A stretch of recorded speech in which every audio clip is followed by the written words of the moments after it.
Hi students. कल हम लोग ने रिलेशन को 3 लेक्चर में खत्म किया और रिलेशन जो टॉपिक है आप लोगों ने पढ़ा, रिलेशन क्या होता है, रिलेशन का टाइप कितना है, सभी रिलेशंस के बारे में आप लोगों ने जाना। किसी का ये आया ख्वाहिश कि सर मुझे ट्रांजिटिव में दिक्कत हो रहा है, ट्रांजिटिव रिलेशन में दिक्कत हो रहा है। देखिए बाबू, ट्रांजिटिव रिलेशन क्या है, ट्रांजिटिव रिलेशन क्या है मैं ये क्लियर कर देता हूं आपको कि ट्रांजिटिव कहता है कि यदि ए बी कोई रिलेशन फॉर्म कर रहा है एंड बी सी भी कोई रिलेशन फॉर्म कर रहा है, देखिए ए बी तो तुरंत बी और सी से होना है, तब जाके देन इम्प्लाई करता है कि जब ए बी रिलेशन है बी सी भी रिलेशन है तो ए सी को भी होना पड़ेगा। फिर से समझिएगा कि जब ए बी रिलेशन है बी सी रिलेशन है तो ए सी को भी रिलेशन होना पड़ेगा, तब ये ट्रांजिटिव रिलेशन है। एक एग्जांपल लेके मैं बताता हूं आप लोगों को, ठीक है। जिनको भी मैंने देखा कि रिलेशन में आया मेरे पास कि सर रिलेशन में ट्रांजिटिव रिलेशन में दिक्कत हो रहा है, पूछना है इसी तरह से। देखिए रिलेशन और फंक्शन चैप्टर ऐसा है कि इसको फेस टू फेस न पढ़िएगा तो क्लियर नहीं होता है। सिंपल रूप से आसान आसान टॉपिक पढ़ लीजिए, आसान एग्जांपल पढ़ लीजिए, उससे कोई बात नहीं होती। तो ट्रांजिटिव रिलेशन का जैसे देखिए, मान लीजिए कि मैंने एक एग्जांपल ये भी दिया था, 1 2 3 है, ठीक है। तो कोई रिलेशन एक आर है जो बता रहा है कि 1 2 2 3, ठीक है, फिर 1 3 फिर 2 3। तो एक बात समझिए, ए बी तो तुरंत बी सी होना चाहिए। तो मान लीजिए ए है, ये बी है, तो ए बी हो गया, तब दू से खोजिए बी से, तो दू से खोजिए, हाँ तो ये बी हो गया, ये सी हो गया। तब ए बी है बी सी है तो क्या खोजना है आपको, ए सी होना चाहिए। तो ए माने 1 और सी माने 3, तो 1 का 3 होना चाहिए जो कि है। नहीं समझे बात को बाबू? और थोड़ा देखते हैं। अब इसमें आइए, जैसे अब मान लीजिए आपने इसको माना ए, इसको माना बी, ठीक है। तब अब खोजिए 3 से शुरुआत। कोई 3 से शुरुआत है? नहीं है शुरुआत जी, कोई भी 3 से शुरुआत नहीं है। बोलिए, 3 से शुरुआत नहीं है, ठीक है। 3 से शुरुआत है ये नहीं है। तो जब 3 से शुरुआत नहीं है तब इसको हम क्या कहेंगे जी? नहीं सॉरी, 3 से शुरुआत दिया है 1 3 और 3 2 है। अच्छा, नहीं अगर दिया रहता तो कोई जरूरत नहीं था खोजने का, है ट्रांजिटिव। जब बीसी है ये नहीं तो एसी खोजेंगे क्यों? बात समझ रहे ना? अब देखिए ए बी, तो 3 से बी आई सी। अब बोलिए, तो अब ए सी होना चाहिए, तो ए माने 2 सी माने भी 2, यानी 2,2 होना चाहिए, जो कि है इसमें नहीं है। तो ये ट्रांजिटिव। मेरे ख्याल से इस बात को आप क्लियर समझे होंगे। ये भी बी सी, तब जाकर आपको ए सी खोजना है। कोई दिक्कत? तो चलिए बाबू, अब हम जो चल रहे हैं जिसका नाम है, ठीक है, फंक्शन। फंक्शन टॉपिक डालिएगा, और ये फंक्शन ही सबसे बड़ा डेंजर है। अभी तक जो आपने पढ़ा वो डेंजर चीज नहीं पढ़ा है, ये क्लियर आप समझिएगा। जो चीज अभी तक आपने पढ़ा वो चीज डेंजर नहीं पढ़ा है, लेकिन फंक्शन जो है ये फंक्शन ही सबसे भयंकर है, क्योंकि इसी में तो सब खेल है। फंक्शन बहुत लंबा दिन चलेगा। फंक्शन, ठीक है। एक चीज और, ऐसा मुझे प्रतीत होता है, ऐसा मुझे लग रहा है कि आप लोग वीडियो सीरियल वाइज नहीं पढ़ रहे हैं, ठीक है। वीडियो ये ठीक है, आप अपने से बनाइए, एनसीईआरटी बन जाए चाहे जो भी बन जाए, लेकिन वीडियो पढ़िएगा खुली रूप से तो जरूर कुछ ऐसा चीज मिलेगा जिससे आपको समझने में आसान होगी, ठीक है। और साथ साथ चलिए, पहले क्या छूटा नहीं छूटा वो सब छोड़िए, साथ साथ चलिएगा तो आप लोगों को भी पढ़ने में अच्छा लगेगा और आसानी से आप पूछ भी सकते हैं। और अगर आप साथ साथ नहीं चलिएगा तो थोड़ा सा तो दिक्कत होगा ही। ठीक है, तो इस चीज को ध्यान में रखिए। आप लोग पढ़ना है तो आप लोग सीरियस होके पढ़िए।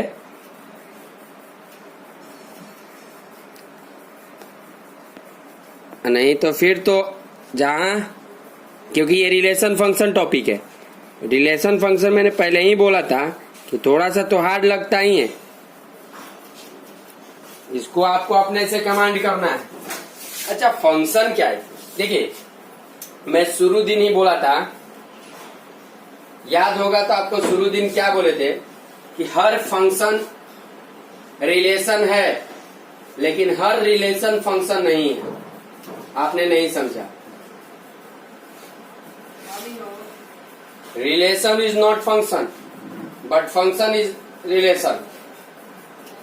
ठीक है, relation is not function. Relation को आप फंक्शन नहीं कह सकते हैं, लेकिन फंक्शन को आप रिलेशन अवश्य कह सकते हैं। भाई, जब किसी केस में रिलेशन फंक्शन हो गया बात अलग है, लेकिन हर रिलेशन को फंक्शन नहीं कह सकते हैं, लेकिन हर फंक्शन को आप रिलेशन अवश्य कह सकते हैं। कुछ क्लियर होगा? देखिए, मैं जब फंक्शन का टॉपिक चर्चा कर रहा हूं तो बस इतना ही समझिए। रिलेशन में हमने क्या पढ़ा था कि रिलेशन में मैंने ये चीज आप लोगों को एक चीज बताया था। रिलेशन का बात कर रहा हूं, ए और बी, मान लीजिए 1 2 3 4, ए बी सी डी, इसको इसको इसको इसको, तो ये रिलेशन ही बता रहा है। 1 से ए का, 2 से बी का, 3 का सी से, 4 के डी से, ये रिलेशन बता रहा है। ठीक है, प्रत्येक एक एलिमेंट का रिलेशन प्रत्येक बी के अलग एलिमेंट से हो रहा है। लेकिन रिलेशन में ये कोई जरूरी नहीं है कि एक का यही से रिलेशन होना चाहिए था। एक का यही से रिलेशन होना चाहिए, ये कोई जरूरी नहीं है। बात समझिए, एक का ए से ही रिलेशन हो ऐसा कोई जरूरी नहीं है। एक का एक एलिमेंट का बी के 2 एलिमेंट से भी हो सकता है रिलेशन। नहीं समझ रहे बाबू? अगर फ्यूचर में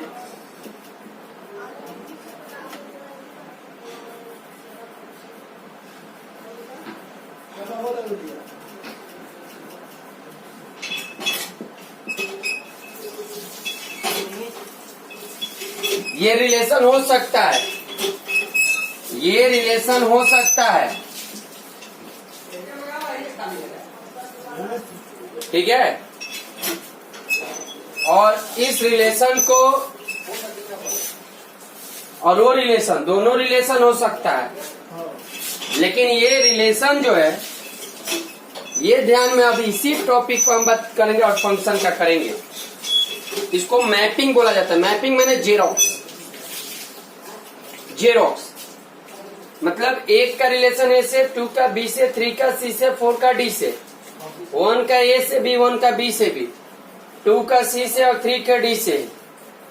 मैंने ये बोला कि relation is not function, relation function नहीं है। भाई जब कभी हो गया बात अलग है। देखिए, मतलब अगर आप इधर वाले को x कहते हैं और उधर वाले को y कहते हैं तो एक x पर 2 y का वैल्यू हो गया। लेकिन यही जब फंक्शन चीज करेंगे तो ये गलत है, ये फंक्शन नहीं है। ये फंक्शन है और ये रिलेशन भी है। तो मैं इसीलिए कहा कि हर फंक्शन रिलेशन हो सकता है, लेकिन हर रिलेशन फंक्शन ये कोई जरूरी नहीं है। Relation is not function but function is relation. ये क्लियर होगा? रिलेशन और फंक्शन में ज्यादा कोई आपको अंतर नहीं मिलेगा। यहाँ पर भी लिखेंगे कि लिखेंगे कि रिलेशन ए से बी, ठीक है, और फंक्शन में भी लिखेंगे कि ए से बी। तब आप लोग कहिएगा ये क्या है? बस तो बात वही है, अंतर थोड़ा सा इसी सब का बढ़ेगा। एक एक मैपिंग में दिखाऊंगा। इसको मैपिंग मेथड कहते हैं। और मैपिंग माने क्या? जेरॉक्स। ठीक है, तो सबसे पहले लिखिएगा, पहले लिखने के पहले मैं ये दिखाता हूं आप लोग को। जैसे मान लीजिए y बराबर एफ एक्स है, तो इसको कहेंगे y is function of x, y is equal to f t. तो y इज फंक्शन ऑफ क्या चीज? t। y is equal to t square plus 1 बटा टी प्लस 1। तो इसको भी क्या कहेंगे? y is function of t। बात समझ रहे हैं कि नहीं समझ रहे हैं? बाबू एक बात समझ लीजिएगा और चीज, थोड़ा सा हम आगे बढ़ते हैं और आगे ये करने के बाद मैं ये बोलता हूं कि यदि y is the function of x, इसका मतलब आप क्लियर ये रखिएगा कि at one value of x one value of y, बस अपने ध्यान में रखिएगा। x का एक वैल्यू पर y का एक वैल्यू होना चाहिए। यदि x के एक वैल्यू पर y का दो वैल्यू आ जाए, इसका मतलब वो फंक्शन नहीं है। फंक्शन की पहचान क्या है जी? x के एक वैल्यू पर y के एक वैल्यू। x पर y का, y पर x हम नहीं बोल रहे हैं, x का एक वैल्यू पर y का एक वैल्यू होना चाहिए। जैसे मान लीजिए कि मैंने y बराबर क्या ले लूं? X square. तो अगर बाबू x का मान -1 लेते हैं तो y का भी वैल्यू क्या होगा? 1। यदि x का वैल्यू हम -2 लेते हैं तो y का वैल्यू क्या लेंगे? 4। यदि x का वैल्यू मैं -3 लेता हूं तो y का वैल्यू क्या होता है? 9। नहीं समझे? यदि x का वैल्यू मैं -4 लेता हूं तो y का वैल्यू क्या होता है? 16। यानी x का एगो वैल्यू पर y का एगो वैल्यू, यानी y बराबर एक्स स्क्वायर एगो फंक्शन है। और इस फंक्शन का ग्राफ क्लास 11 से आप लोग पढ़ते आ रहे हैं कि कुछ इस प्रकार से होता है, जिसको हम लोग पैराबोला कहते हैं। पैराबोला चलेंगे। लेकिन अगर बाबू यही, यानी यहां कह सकते हैं कि y is the function of, y is function of x, y is function of x। देखिए कैसे लेके चलूंगा। अभी फंक्शन का कोई डेफिनेशन मैं नहीं लिखवाया हूँ, फंक्शन का डेफिनेशन भी मैं लिखवाऊंगा। y is function of x। ठीक है, अगर मैं यही चीज y स्क्वायर बराबर x कहता हूं, सॉरी y स्क्वायर बराबर x, तो x बराबर यदि आप 1 लेते हैं बाबू तो y का वैल्यू ±1 आएगा। यानी x के एगो वैल्यू पर y का कैगो वैल्यू आ रहा है? 2। मैंने पहले ही लिखवा दिया है कि फंक्शन का मतलब at one value of x one value of y। x के एक वैल्यू पर y का भी एक वैल्यू होना चाहिए, लेकिन यहाँ तो x के एक वैल्यू पर y का 2 वैल्यू आया। आप x यदि 4 लेते हैं तो y आएगा ±2, यानी y is not function of x। y is not function of x। Clear बात है? यहां लिखेंगे y is not function of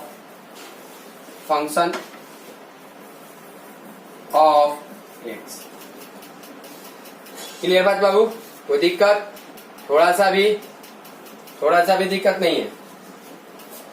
तो थोड़ा सा जब दिक्कत नहीं है तो लिखिएगा फंक्शन का definition.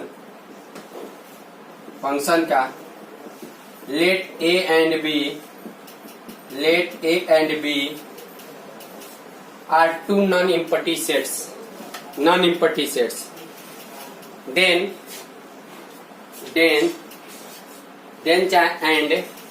and if be a relation, देखिए रिलेशन, ठीक है, माने रिलेशन ही बात कर रहे हैं, लेकिन कैसा रिलेशन ये सुनिए। मैं एफ को रिलेशन ही कहा, लेकिन कैसा रिलेशन ये बात सुनिएगा। Let A and B are two non empty sets and f be relation which associates each element of A each element of set A लिख लीजिए, which associates each element of set A with unique element of B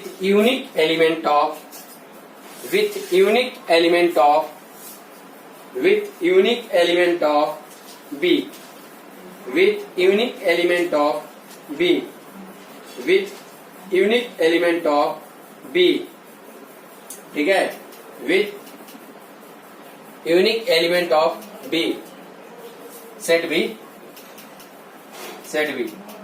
then f is called function from A to B, ठीक है, A to B। Clear बात है बाबू। दूसरा point लिखिएगा, it is denoted as function A to B। अच्छा, देखिए sir आपने chapter topic function पढ़ा रहे हैं, एफ को रिलेशन क्यों बोला? तो बाबू ये टोटली रिलेशन ही है, लेकिन किस टाइप का रिलेशन कि ए का एक एलिमेंट का रिलेशन बी का एक एलिमेंट से ही होना चाहिए, तब वही रिलेशन फंक्शन हो जाएगा। बात समझ जाइए, ए का एक एलिमेंट का यूनिक कॉम्बिनेशन होना चाहिए, किससे? बी के एलिमेंट से। इस केस में बाबू ए को बोला जाता है, यहाँ जो लिखा रहता है इसको डोमेन कहते हैं, और यहाँ वाले को बोला जाता है कोडोमेन। इसको बोलते हैं डोमेन और इसको बोलते हैं कोडोमेन। क्लियर बात है? कोई दिक्कत? जैसे देखिए इसको हम कैसे दिखा सकते हैं और कैसे, थोड़ा सा देखिएगा कि जैसे मान लीजिए y बराबर एक्स स्क्वायर है, मान लीजिए ये फंक्शन है, तो एक a मान लिए x वाले को, b मान लिए यहाँ पर, तो यहाँ पर हो गया 1 2 3 4, तो 1 4 9 16, बोलिए 1 का 2 का। बात समझ में आ गया? यहाँ पर बाबू फंक्शन है कहाँ से? x। कोई दिक्कत? तो x को इंडिपेंडेंट वेरिएबल कहेंगे, और y को डिपेंडेंट वेरिएबल कहेंगे, यहाँ पर x इंडिपेंडेंट वेरिएबल है और y जो है डिपेंडेंट वेरिएबल है, माने x पर डिपेंड है। बात समझिएगा, x पर y डिपेंड है। बात समझ में आ रहा है कि नहीं आ रहा है? समझ में क्लियर है? देखिए हम मैपिंग के मेथड से इसको कैसे कैसे दिखाते हैं, देखिएगा। मैपिंग बाय मैपिंग मेथड, फटाफट आप लोग बोलिएगा, मैं लिख रहा हूं कि कौन सा फंक्शन है कौन सा फंक्शन नहीं है, ठीक है? A B, x1 x2 x3 x4, यहाँ y1 y2 y3 y4 y5, x1 का भी संबंध x2 का भी संबंध, ठीक है, y1 से x3 का संबंध, यहीं तक लेने दीजिए, और यहाँ, ठीक है। एक दूसरा मैं ले रहा हूं ए और बी, ठीक है, देखिएगा x1 x2 x3 y1 y2 y3 y4,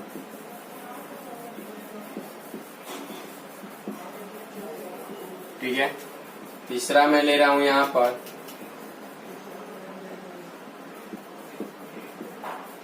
ठीक है, x1 x2 x3 x4 y1 y2 y3, ठीक है।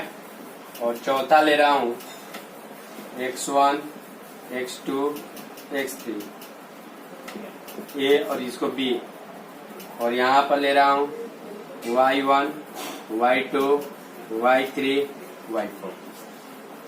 अब मुझे ये बताइएगा आप लोग कि इसमें से कौन सा रिलेशन कौन सा फंक्शन है कौन सा नहीं है। बोलिए, मैं पहला का बात कर रहा हूँ, x1 भी y1 के साथ और x2 भी y1 के साथ। क्या कोई दिक्कत कर रहा है क्या? ये कोई दिक्कत भी कर रहा है? मैंने बोला है कि x का एगो वैल्यू पर y का एगो वैल्यू। मैंने ये तो नहीं कहा ना कि x के दूगो वैल्यू पर y के एगो वैल्यू नहीं हो सकता है। बोलिए, मैं ये चीज नहीं बोला। सिंपली रूप से अगर मैं चलूं तो ये थोड़ी मैं बोला हूं। अगर यही चीज बढ़िया बढ़िया लोग एग्जाम्पल लेते हैं कि अगर मैं इसको आदमी मान लूं, पार्टी उटी में फंक्शन, मैंने फंक्शन समझ रहे ना। अगर कोई आपसे पूछे कि फंक्शन को आप जानते हैं तो आप लोग सिंपल बोलेंगे हाँ फंक्शन तो जानते हैं। तो आप यहाँ x1 x2 y1 y2 y3 ले रहे हैं तो यहाँ x1 का संबंध y1 से है और x2 का संबंध भी y1 के साथ। सिंपल सा एक ये बात समझिए कि अगर ये आदमी है और एक ये बर्तन है किसी फंक्शन में, पार्टी उट्टी में, तो क्या दो गो आदमी एक थाली में नहीं खा सकता है? सिंपल रूप से लीजिए, क्या दो आदमी एक थाली में नहीं खा सकता है? हैं? तो आराम से बोलेगा कि हाँ खा सकते हैं। तो ये फंक्शन है, ये फंक्शन है। लेकिन यही कहे आदमी कि व्यक्ति एक थाली दो गो लूट के एक हाथ से ऐसे खाए एक हाथ से ये खाए, सही तरीका तो नहीं है। तो एक वो आदमी दो थाली में नहीं खा सकता है। किसी भी फंक्शन में एक व्यक्ति दो थाली में नहीं खा सकता है। चाहे मैं तो सिंपल रूप से ये भी कह सकता हूँ कि x का एगो वैल्यू पर y का भी एगो वैल्यू होना चाहिए, लेकिन यहाँ तो दो गो वैल्यू है इसलिए ये फंक्शन नहीं है। अच्छा, मैं एक ये लेता हूँ, जैसे x1 का भी संबंध y1 से और इसका भी संबंध y2 से और x2 का संबंध y3 से। तो यहाँ x3 और x4 तो बच गया। मैंने कहा कि हर x का एलिमेंट, हर a का एलिमेंट b का यूनिक एलिमेंट से एसोसिएशन रखना चाहिए। लेकिन यहाँ तो x का ऐसा दो गो एलिमेंट है जिसका b में इमेज b में कुछ रिलेशन है ही नहीं, b में किसी के साथ संबंध बना ही नहीं रहा है, इसलिए ये फंक्शन नहीं होगा। a का हर एक एलिमेंट का यूनिक एलिमेंट होना चाहिए b में, लेकिन इसमें दो ऐसा एलिमेंट आ गया जिसका b में नहीं है, ये फंक्शन नहीं है। इस टॉपिक पर करते हैं अगर बात, तो x1 का y1 से, x2 का y2 से और x3 का y3 से। यहाँ एगो x का वैल्यू के साथ एगो x पर एगो y का वैल्यू, एगो x पर एगो y का वैल्यू, एगो x पर एगो y का वैल्यू चलेगा। तो कहिएगा कि आप एगो y बच गया तो क्या दिक्कत? मैंने कहा कि एगो x पर एगो y, x जो है इंडिपेंडेंट वेरिएबल है, y डिपेंडेंट वेरिएबल है। जब x ही नहीं तो y कहाँ से? जब x ही नहीं तो y होगा कहाँ से? बात समझ रहे हैं? तो ये क्या है? क्लियर बात है? अच्छा देखिए, मैंने ये बात कहा कि रिलेशन फंक्शन नहीं है लेकिन फंक्शन रिलेशन है। इसको आप रिलेशन कह सकते हैं, आप इसको रिलेशन कह सकते हैं, ठीक है। लेकिन आप इस चीज को रिलेशन कह सकते हैं लेकिन फंक्शन नहीं कह सकते। और ये रिलेशन की अगर बात करें रिलेशन का, तो इसका नाम है one two many. One two many sir ये सब तो फंक्शन में पढ़ना, जी हाँ, लेकिन बाय द मैपिंग मेथड ये कोनो मायने नहीं रखती है। मैपिंग मेथड के आधार पर रिलेशन को हम, ये रिलेशन है फंक्शन नहीं है, और इस रिलेशन को हम वन टू मेनी कह सकते हैं। क्लियर समझ में आया? तो आप लोग को ये तो बात मैपिंग से समझ में आ गया होगा कि कौन सा है और कौन सा नहीं है। ठीक है, अच्छा बाबू आइए एक और थोड़ा सा लेते हैं और थोड़ा समझने का कोशिश कीजिएगा। ठीक है, और क्या समझने का कोशिश कीजिएगा कि जैसे y बराबर fx, तो इसको हम कहते हैं y is function of x, चाहे बोल सकते हैं y is image of x, ये भी बोल सकते हैं।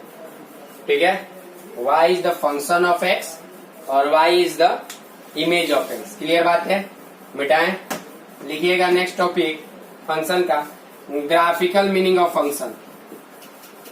ग्राफिकल मीनिंग ऑफ फंक्शन, इसी को कोटा वाला कहता है वर्टिकल लाइन टेस्ट। इसी को कोटा वाले कहते हैं कि vertical line test, vertical line test.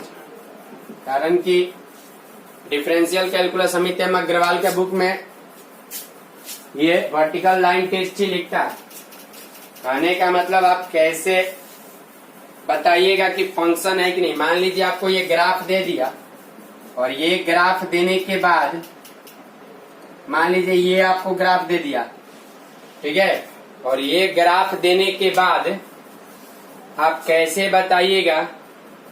ठीक है, मान लीजिए ये ग्राफ दे दिया, फिर आपको ये ग्राफ दे दिया है, कैसे बताइएगा कि ये दोनों में कौन सा जो है फंक्शन है कि नहीं। सुनिए, तो सबसे पहले ये बात समझिएगा, एक y एक्सिस के पैरेलल में वर्टिकल लाइन ड्रॉ कीजिएगा जो कि ग्राफ को काटे, और अगर वह ग्राफ को एक पॉइंट पर काटता है तब तो वह फंक्शन है, और एक से ज्यादा पॉइंट पर काटेगा तो वह फंक्शन नहीं है। आप यदि ये y एक्सिस है और इसके पैरेलल में आपने यहाँ ड्रॉ किया, एक लाइन खींचा वर्टिकल लाइन, तो इस लाइन ने इस ग्राफ को 2 पॉइंट पर काटा। It cuts graph at 2 point, इस ग्राफ ने इस लाइन ने ग्राफ को 2 पॉइंट पर काटा। तो जब एक पॉइंट से ज्यादा पॉइंट पर काटेगा तो फटाक दे कहिए नो फंक्शन। लीजिए, अगर आप यहाँ हमेशा वर्टिकल लाइन खींचना है, अभी नहीं तो हॉरिजॉन्टल खींच दीजिएगा।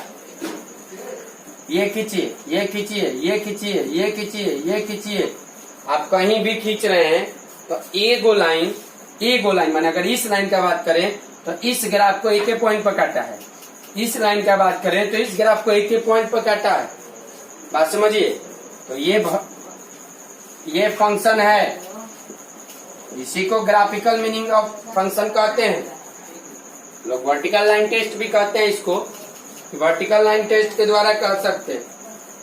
ठीक है,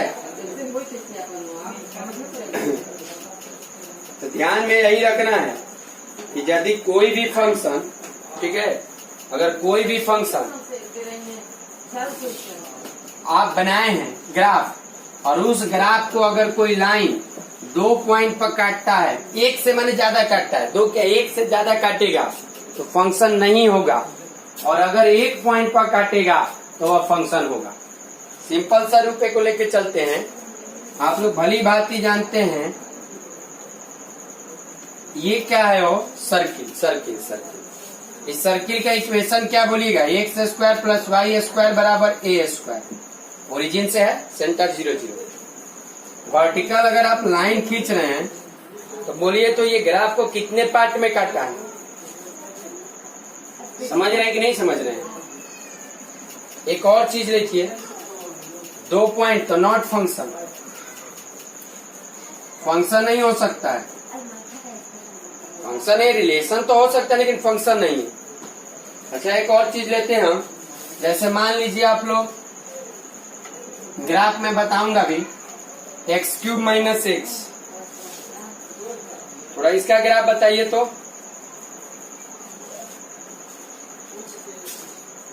बोलिए,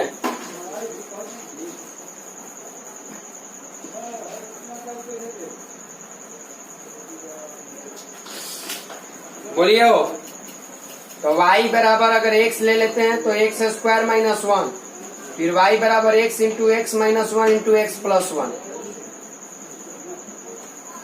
बाबू इसका ग्राफ आप कैसे बनाइएगा? ठीक है, इसका देखिए क्रिटिकल पॉइंट खोजिए, क्रिटिकल पॉइंट। तो क्रिटिकल पॉइंट खोजे तो एगो x बराबर 0 आया, एगो x माइनस 1 बराबर 0 तो x बराबर 1, एक बार x प्लस 1 बराबर 0 तो x बराबर माइनस 1। ठीक है, तो आप ये देखिए 0 यहाँ पर होगा, माइनस 1 यहाँ और प्लस 1 यहाँ। अगर आप एक से ज्यादा लेते हैं, आप अगर एक से ज्यादा कोई भी चीज लेंगे, लीनियर इनइक्वालिटी यहाँ 2 इसमें रखिएगा तो पॉजिटिव आएगा, तो प्लस माइनस। मैंने आपको एओडी पढ़िएगा, एप्लीकेशन ऑफ डेरिवेटिव। तो एप्लीकेशन ऑफ डेरिवेटिव में देखिएगा कि प्लस ये लगेगा और माइनस के लिए ऐसे लगेगा। ठीक है, नीचे से तो अरे सॉरी माइनस। देखिए तो ये ऊपर ये नीचे, ठीक है, ये ऊपर नीचे, समझ रहे हैं? और यहाँ भी माइनस सब चालू है तो नीचे, कुछ इस प्रकार से। इसका मतलब ये ग्राफ ऐसे बनेगा। ठीक है, लेकिन 1 पर ही ला दे रहे हैं ना जी। जब 1 पर ला दे रहे हैं तो इधर करने का जो बता, आगे कुछ है ही नहीं तो यहीं तक छोड़ दीजिए। ठीक है, अब बोलिए। ठीक है, फटाफट बोलिए। अगर आप इस पे कहीं भी लाइन ड्रॉ कर रहे हैं तो ये ग्राफ को कितने पार्ट में काट रहा है, कै बिंदु पर काट रहा है? एक पॉइंट पर। तो ये होगा, क्लियर बात है। अच्छा, एक इलिप्स का लेते हैं, इलिप्स का पढ़े कि नहीं? इलिप्स का अगर आप इलिप्स का पढ़ते हैं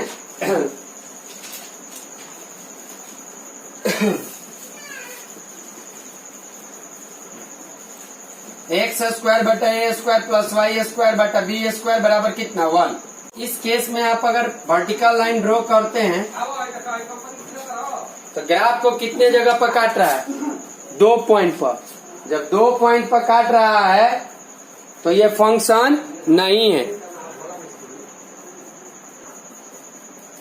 ठीक है, तो मेरे ख्याल से अब आप लोग समझ गए होंगे ग्राफ के माध्यम से भी, मैपिंग के माध्यम से भी, और ऐसे भी फंक्शन को समझ लिए होंगे कि फंक्शन का मतलब हुआ कि ये अगर सिंपल सा देखिए ग्राफ दिया है तो ग्राफ पर भी बता दीजिएगा फंक्शन है कि नहीं, मैपिंग से भी बता दीजिएगा, और अगर इक्वेशन टाइप के लिख के दिया है तो ये भी आप लोग बता दीजिएगा।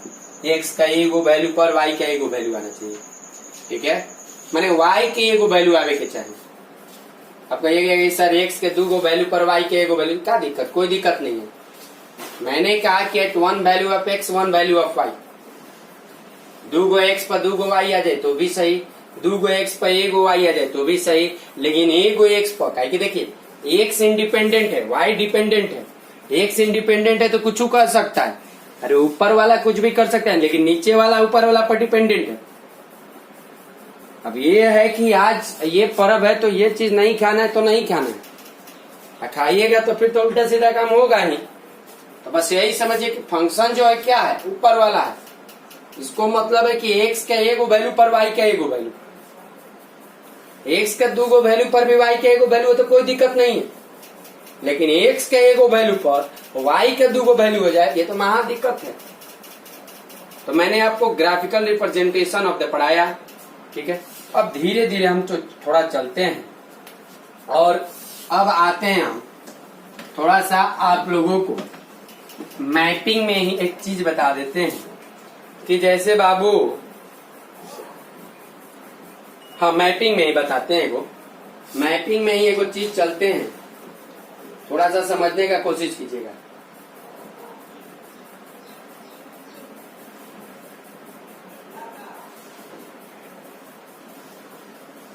जैसे मान लीजिए आप ये ए हो गया, ये बी हो गया, x1, x2, x3, x4, ठीक है, ये हो गया y1, y2, y3, y4, y5, इसका रिलेशन इससे, इसका इससे, इसका इससे। रिलेशन बोले तो घबराइएगा माँ, रिलेशन ही तो बोले भी रिलेशन, लेकिन एक एलिमेंट के एक वाई से तब वो जाके बन गया क्या चीज, फंक्शन बन गया। अब एक बात कहिए बाबू, इसको ए वाले के हर एलिमेंट को जो डोमेन होता है, डोमेन सेट ऑफ डोमेन जो होता है सेट ऑफ, ठीक है। अच्छा एक मिनट पहले ये समझिए, इसको इमेज बोलते हैं, इसको क्या बोलते हैं, इमेज बोलते हैं, और इसको क्या बोलते हैं, प्री इमेज बोलते हैं, ठीक है। इमेज बोलते हैं और प्री इमेज। देखिए इमेज किसको बोलते हैं, इतना दूर को हम इमेज कहेंगे,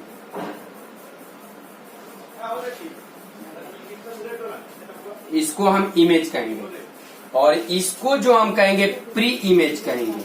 अच्छा ये बात बताइए कि जब मैंने यहाँ पर इतना दूर को इमेज बताया तो Y5 को क्यों छोड़ा।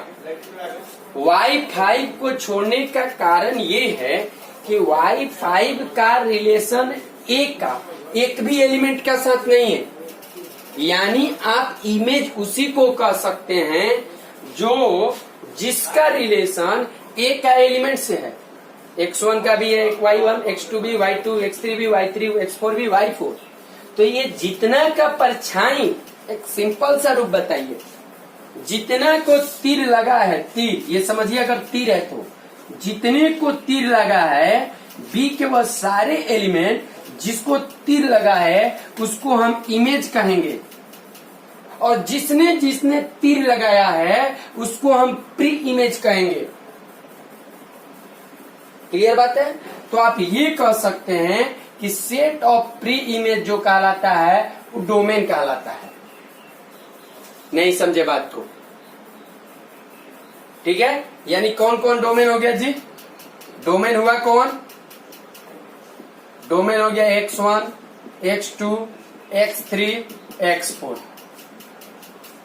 और सिंपल एक और भी बात कह सकते हैं कि ग्राफ जितना दूर में फैलता है अलोंग द एक्स एक्सिस उसको डोमेन कहते हैं। ग्राफ एक्स एक्सिस के अलोंग जितना दूर में फैला उसको क्या कहेंगे आप, डोमेन कहेंगे, ठीक है। तो लिखिएगा, इसको लिख लीजिएगा थोड़ा सा, हाँ लिख लीजिए, लिखने में कंजूसी नहीं, लिखने में कोई कंजूसी नहीं।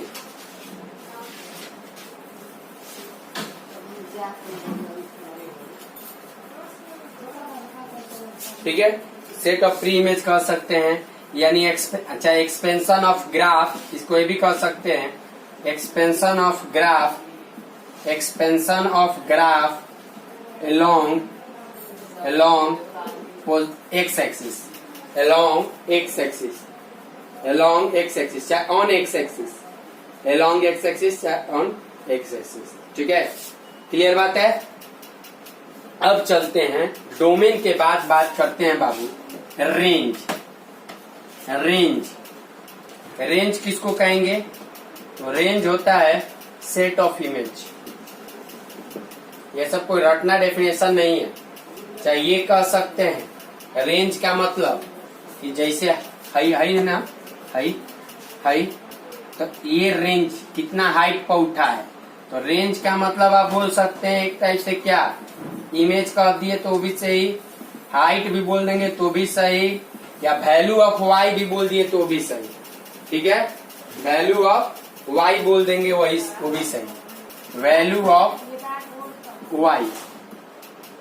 क्लियर बात। तो इसमें अगर रेंज का बात हो तो कौन कौन रेंज है, y1, y2, y3 और क्या है जी, y4। क्लियर बात है। मैं एक एक चलूंगा, एक एक चीज चलूंगा। और को डोमेन होता है कि जितना भी बी का एलिमेंट है, जैसे फंक्शन ए से बी है, फंक्शन ए से बी है, तो जो को डोमेन होगा set of all elements of B. Set B के सारे एलिमेंट का जो सेट है वो को डोमेन है। क्लियर बात है, कोई दिक्कत। आगे बढ़े। आगे बढ़ने से पहले मैं बाबू एक चीज आप लोगों को पुनः रूप से बोलता हूं कि रिलेशन और फंक्शन टॉपिक बहुत ही भयंकर टॉपिक है। अब तो मुझे यूट्यूब पर पढ़ानी है, और क्लास 12 को देखते हुए पढ़ाना है बोर्ड लेवल पर। ये तो बहुत सारे स्टूडेंट्स के दिमाग में ये भी होगा कि सर 2 ही 3 टॉपिक अभी चर्चा किया, लोग 4 कर दिए, 5 कर दिया, अरे करने दीजिए। इतना गारंटी अवश्य रखिए कि कितना भी होगा कोर्स टाइम पर द एंड करूंगा, उससे घबराने की जरूरत नहीं है, घबराने की जरूरत नहीं है, क्योंकि ठीक है ना, बस आप लोग मेहनत करते रहिए, काम हो जाएगा। क्लियर बात है? चलिए आगे बढ़ते हैं। लिखिएगा number of functions, number of functions, number of functions.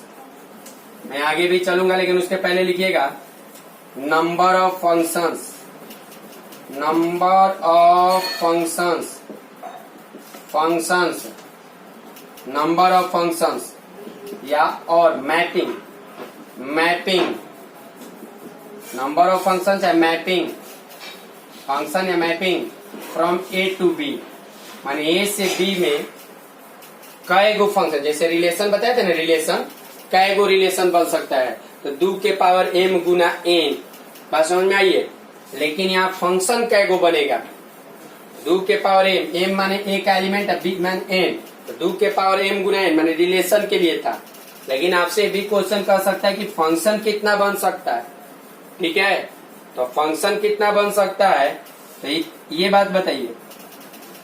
हाँ, फंक्शन कितना बन सकता है, तो मान लीजिए a के पास m एलिमेंट है और b के पास n एलिमेंट है, n एलिमेंट, a के पास कितना एलिमेंट है m, b के पास कितना एलिमेंट है n, तो बस इतने समझिए कि total number of function, total number of function, total number of function कितना हो सकता है, टोटल नंबर ऑफ फंक्शन हो जाएगा, total number of function n के पावर m, n माने कोडोमेन, n माने कोडोमेन, m माने डोमेन, यानी कोडोमेन के पावर डोमेन, यानी number of elements in codomain, number of elements in domain.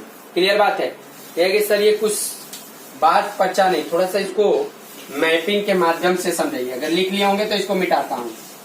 देखिए बाबू, कहने का मतलब ये है कि आप यदि एक एलिमेंट इसमें लेते हैं और एक इसमें लेते हैं, एक a है और एक b है, ये x1 है, ये x2 है, ये x3 है, ये x4 है, ये x5 है, सॉरी अपना क्या के लिए dot dot dot dot xn, xm m m, ये है y1, ये है y2 dot dot dot dot dot yn। एक बात समझिए, x1 किसको किसको तीर मार सकता है, तो x1 का जो इमेज है, इमेज चाहे x1 जो तीर मार सकता है, n गो में से कोई के मार सकेला, माने x1 जो है हर n तरीका से मार सकता है।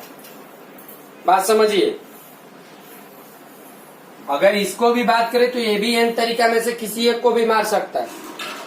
ये नहीं ना है ये जब भी मारेगा तो इसको मारेगा। अभी अगर एक्चुअली बात करें हम तो बात समझा के ना, ये तो उसी तरह से प्रत्येक के पास x1 भी n को इमेज ले सकता है, x2 भी, x3 भी, इसलिए n के पावर m करना। कोई दिक्कत?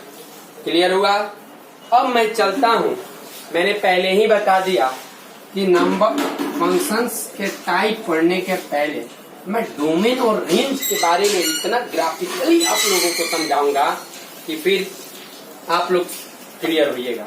आइए तो मैं टॉपिक का चर्चा करता हूं। तो सबसे पहला टॉपिक लिखिएगा डोमेन। डोमेन, डोमेन लिखिएगा।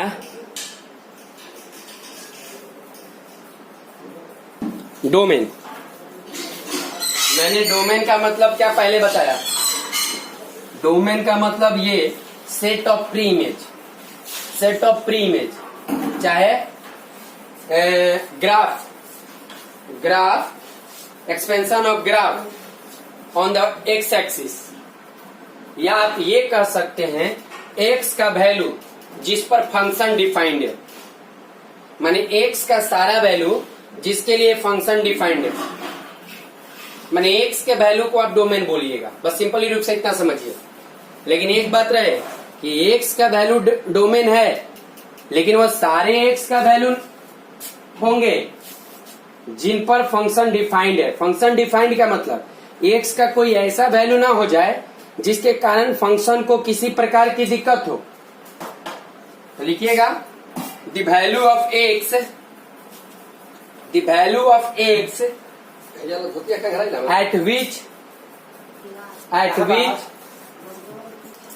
the value of x at which function is defined, the value of x at which function is defined। जैसे मैं मान लूं कि एफ एक्स बराबर 1/x माइनस 3 लिया, तो x का वैल्यू क्या क्या हो सकता है?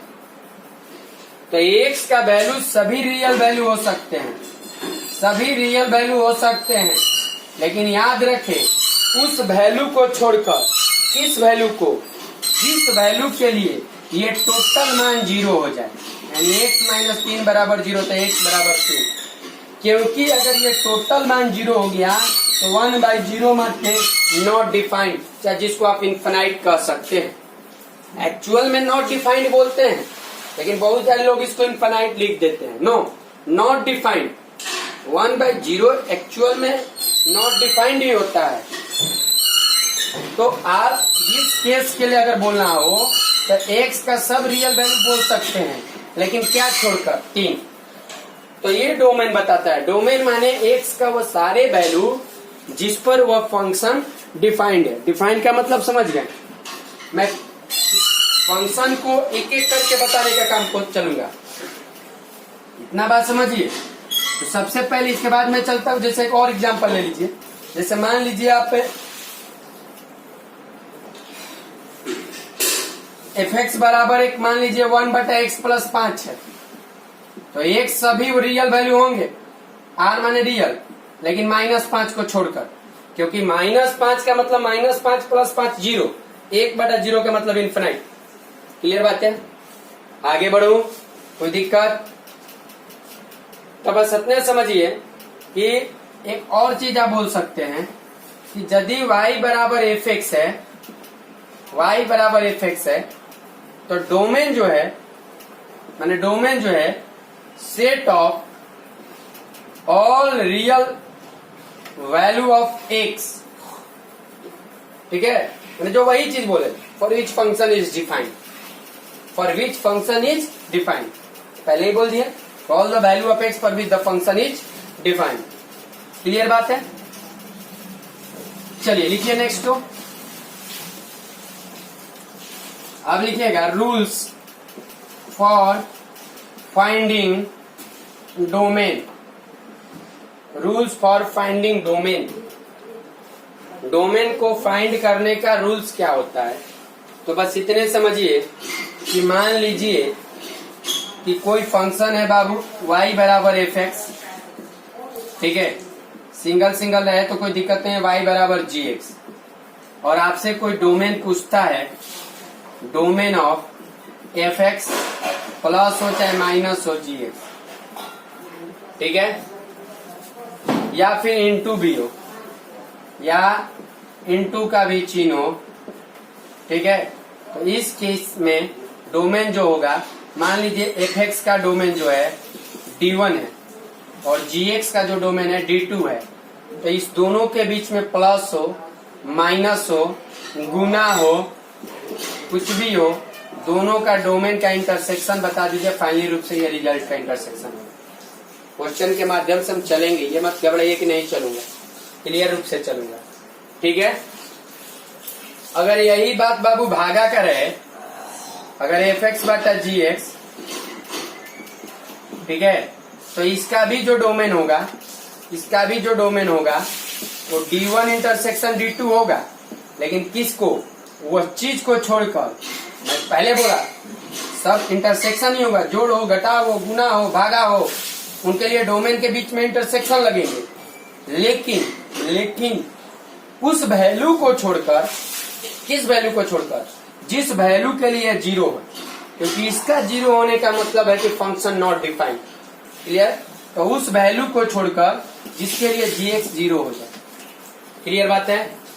अब मैं एक एक करके चलूंगा, उसके पहले आप लोग लिखिएगा square root function. Square root function, अब डोमेन चलते हैं एक एक करके। स्क्वायर रूट फंक्शन थोड़ा बता देते हैं, और स्क्वायर रूट फंक्शन को बताने के बाद इसके बाद मैं चलूंगा। स्क्वायर रूट फंक्शन, ठीक है, लिखिएगा स्क्वायर रूट फंक्शन। जैसे मान लीजिए y बराबर अंडर रूट जी एक्स दिया हुआ है, तो y बराबर अंडर रूट जी एक्स दिया है, इसका मतलब क्या? अगर इसका डोमेन निकालना होगा तो डोमेन का मतलब value of x, value of x का वो वैल्यू, लेकिन कब? फॉर विच, कुछ कारण है, क्या है? gx is greater than equal to 0, मतलब ये। लेकिन एक बात याद है, अब मैं इसको बदल रहा हूं। क्या बदल रहा हूं? देखिए, यदि पावर इवन हो, इवन हो, इवन हो, इवन हो, तब इवन हो मतलब सिंपल रूप से समझिए कि यदि यहां पर इवन हो, ठीक है, तब इसका डोमेन निकालने के लिए मैं सिंपल रूप से gx ये वाला वैल्यू लगाऊंगा, मतलब ये वाला। क्लियर बात है? ठीक है। अगर यही केस ऑड का बात करें, लिख लीजिए थोड़ा सा, डोमेन, और अगर यही चीज मैं ऑड का बात करूं, जैसे ऑड का बात कर रहा हूं, ऑड का बात कर रहा हूं, ऑड, अगर ऑड रहे, ऑड रहे, ऑड के लिए जो होगा, इसके डोमेन जो होगा gx का डोमेन होगा, gx का डोमेन होगा, gx का डोमेन होगा। क्या होगा? gx का डोमेन होगा। कोई दिक्कत?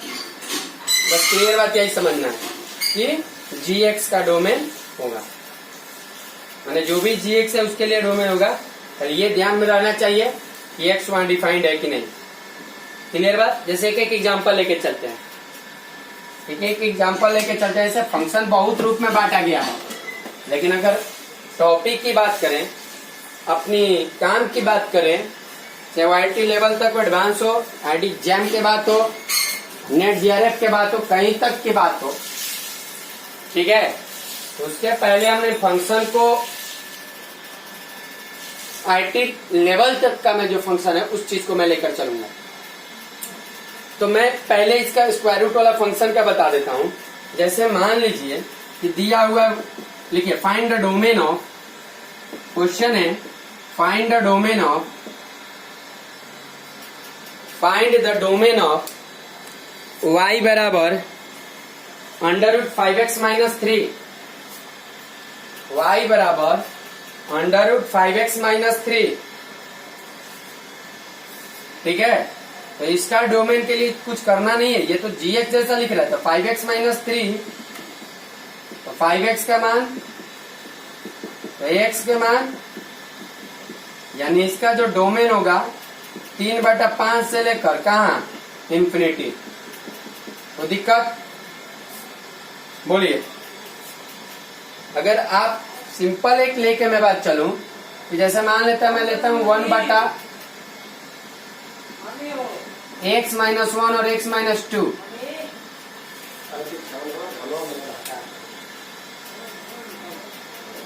अब इस चीज का चर्चा करूं तो यहां पर ये क्या लग रहा है?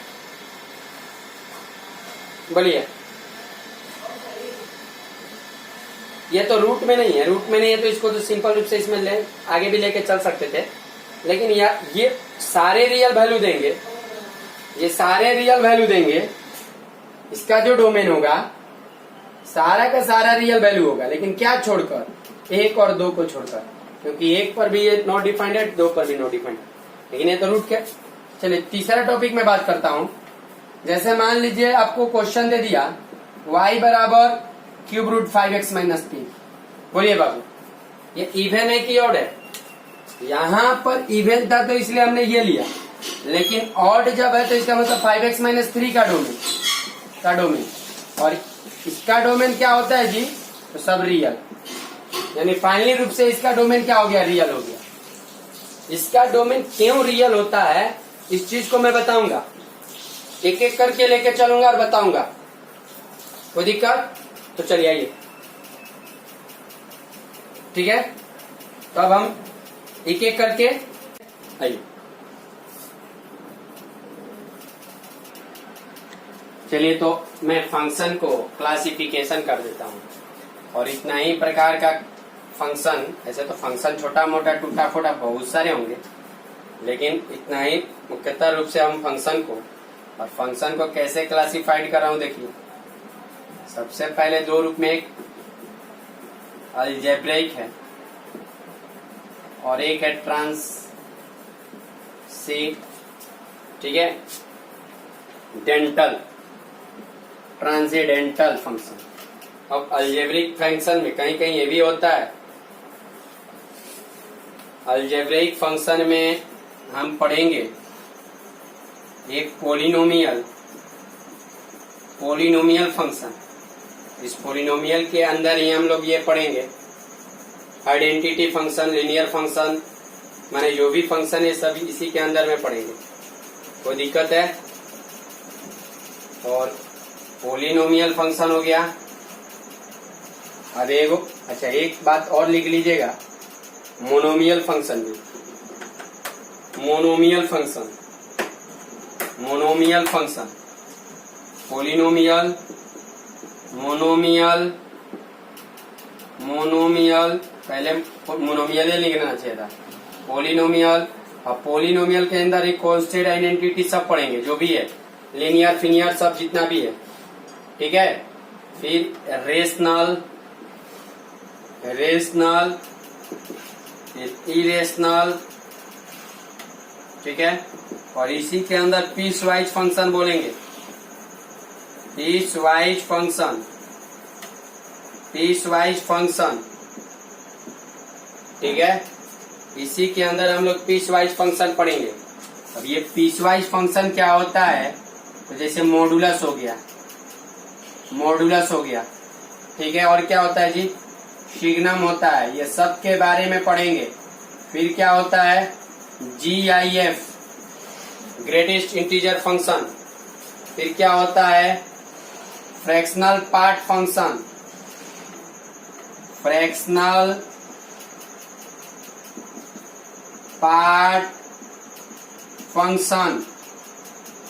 ठीक है। और एक होता है लिस्ट इंटीजर फंक्शन,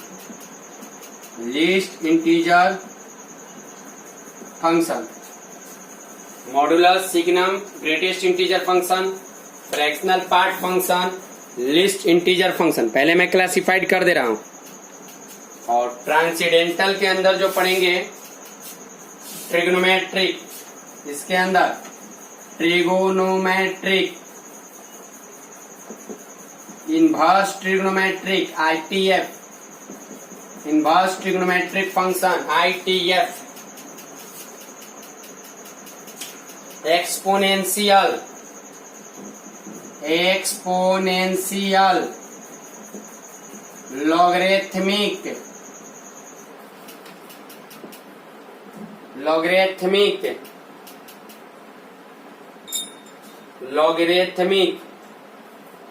लॉगरिथमिक को ही इनवर्स ऑफ एक्सपोनेंशियल भी बोलते हैं, इनवर्स ऑफ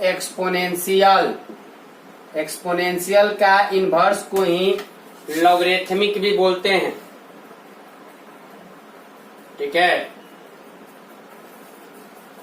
ये बात समझे आप लोग? तो लॉग, इनवर्स, ट्रिगो, एक्सपोनेंशियल, मतलब फंक्शन को मुख्य रूप से हम ये एक एक करके सबका उठाऊंगा और सब हम लोग चलेंगे, ठीक है। एक एक करके जितना भी टॉपिक है उस सारे टॉपिक का मैं चर्चा करूंगा, क्लियर बात है? तो सबसे पहले मैं उठाता हूं जिसका नाम है मोनोमियल। मोनोमियल क्या होता है, इस चीज को उठाइए। और मोनोमियल से लेकर आप जो भी है ये सब चीज का पढ़ेंगे हम लोग। मोनोमियल ठीक है, लिख लिया अगर कुछ समझ में आ गया। मोनोमियल माने जिसके पास एक मोनोमियल बाइनोमियल जैसा पढ़े है ना, मोनोमियल फंक्शन पढ़ते हैं। जैसे मोनोमियल फंक्शन के लिए चल रहे हैं यदि, तो मोनोमियल फंक्शन का हम ग्राफ का भी बात करेंगे। ये नहीं कि खाली मोनोमियल के लिए और मोनोमियल का ग्राफ के साथ साथ चलेंगे और इसी प्रकार से सब चले। जैसे मैं पहला टॉपिक मैं लेता हूं मोनोमियल फंक्शन, इस सब का डोमेन याद कर लेना है। मोनोमियल फंक्शन कुछ इस प्रकार से दिखेगा,